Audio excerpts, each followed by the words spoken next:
Meron lang ako ipapakita sa inyo isang importante, malupit na malupit. No, meron po isang mayor ng Maynila na doktor pa naman. Pero putang ina sagad sa kadugyutan.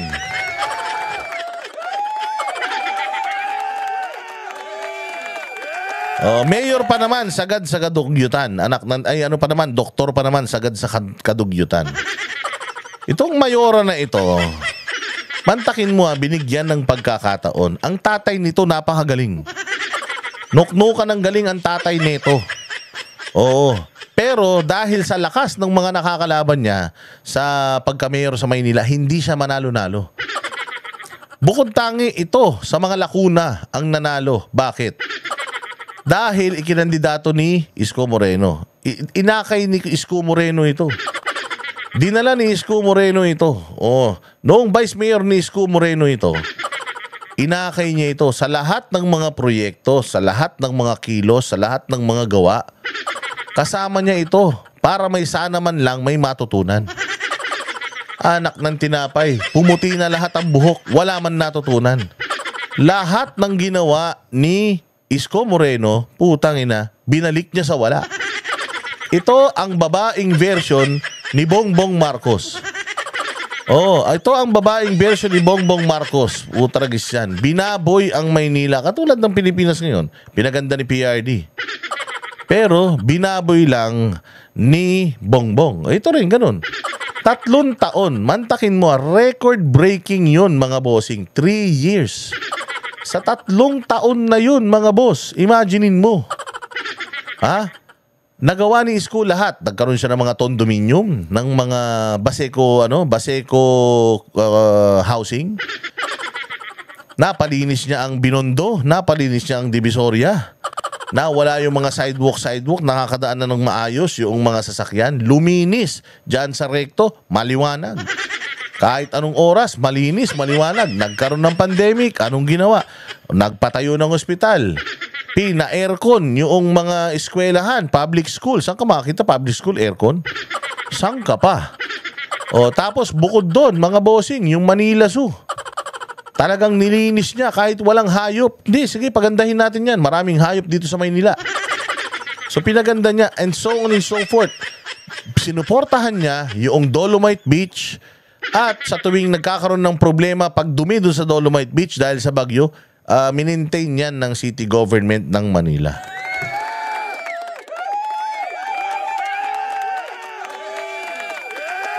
So 3 years pa daw yun yung COVID na yun. Pero madaming nagawa si Isko. Talagang napakatindi. Sa lahat ng mga naging mayor ng Maynila, si Isko lang yung nakagawa ng ganito dyan sa Maynila. Ibinalik niya sa dating ganda, dating husay.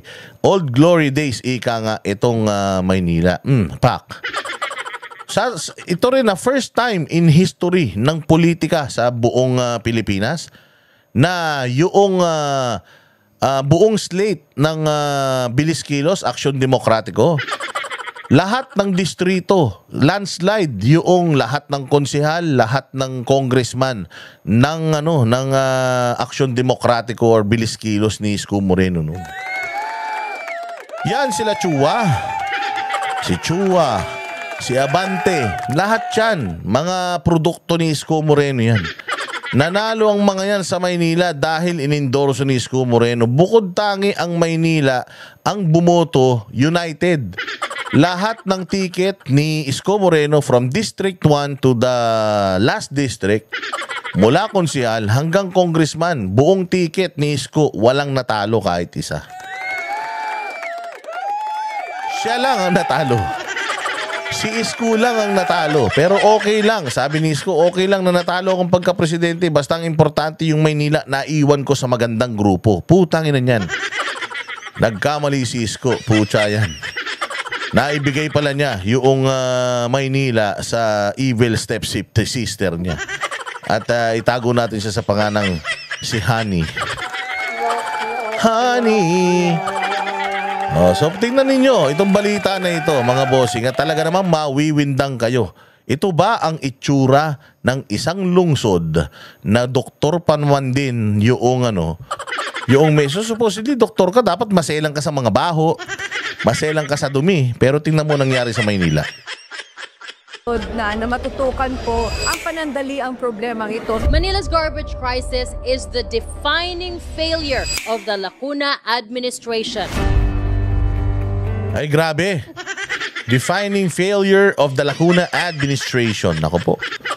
Basura.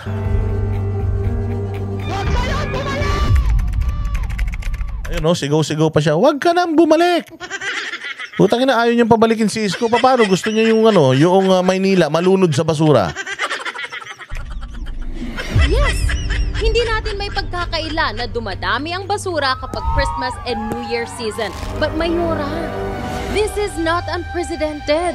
Sinisi pa ang holiday season. Ang amoy ng Grabe, honey, oh. Putang ina, kababae mong tao, ganito kakadugyot. Sabi nila, kung ano ang itsura ng bahay mo, ganun ang itsura ng mo. Grabe, ganito karami basura. Anak ng tinapay. Ay, Diyos ko po, paano ka naman mabubuhay sa ganyan? Wala talaga, kasi meron silang standards eh. Ang standards kasi nila si Bongbong Marcos, kaya ganyan, puro basura. Alam ko naman mga basura kayong lahat. Pero sana man lang, kung hindi nyo kayang linisin yung mga sarili nyo, putang ina, linisin nyo naman yung mga kapaligiran ninyo. Diyos ko po, hindi porket may cleanup drive si Pastor Apollo Kibuloy, iaasa na natin lahat sa kanya. Pasok.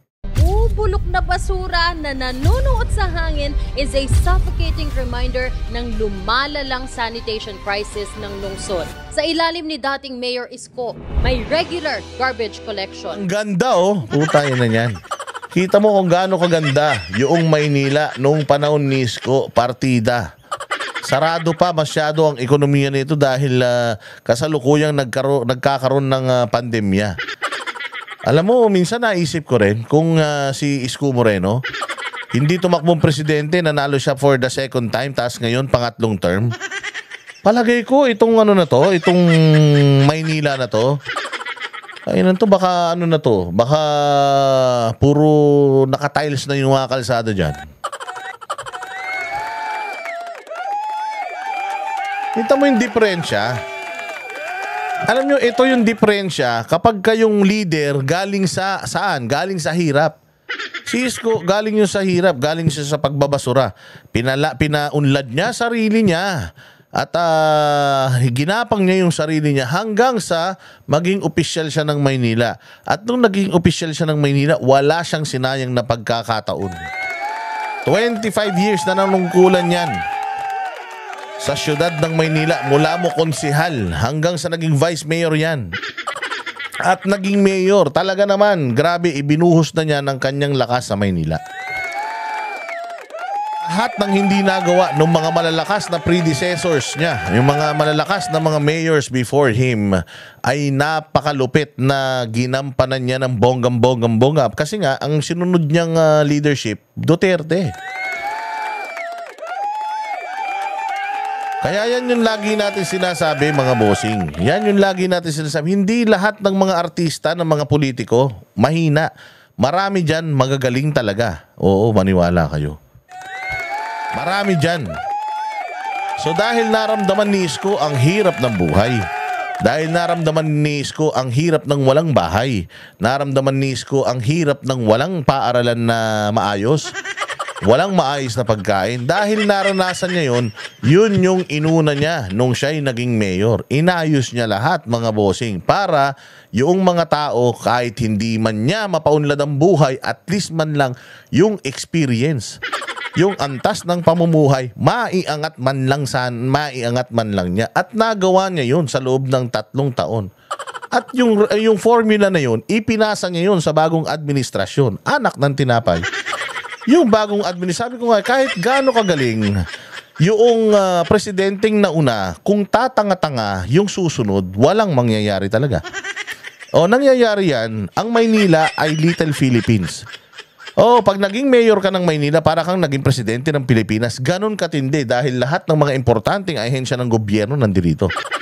Makapangyarihang mga opisina nandirito. Pinakamagugulong mga tao halos nandirito. Pinakamadumi nandirito rin. O sentro ang Metro Manila nga ang sentro ng Pilipinas eh. Ganyan katindi ang Maynila. Inayos ni Isko Moreno yan, mga bossing. Inaraw-araw niya, ginabi-gabi niya, ka-pandemic. Bumabiyahe yan gabi-gabi, nanguhuli ng mga bata yan, ng mga pakalat-kalat, may curfew dyan.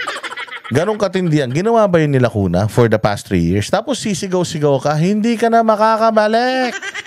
Wala ka nang babalikan. Wala na talaga siyang babalikan. Kung tutuloy-tuloy mo, Lacuna yung pagiging mayor mo, baka utay na yung Maynila ng panibagong Smoky Mountain. At strict enforcement ng sanitation laws. These efforts earned him widespread praise and established a benchmark for effective governance. Mayor Lacuna must take immediate and decisive action, not just to clean up the streets, but to rebuild trust and restore order. The alternative is clear: a city drowning in waste and Diri. Kababain tao. an administration drowning in its own incompetence. Aling. O, hindi ba? Ano lang yan? O, patikim lang yan. Grabe tong ano na to, mga bossing. Grabe tong balita na ito.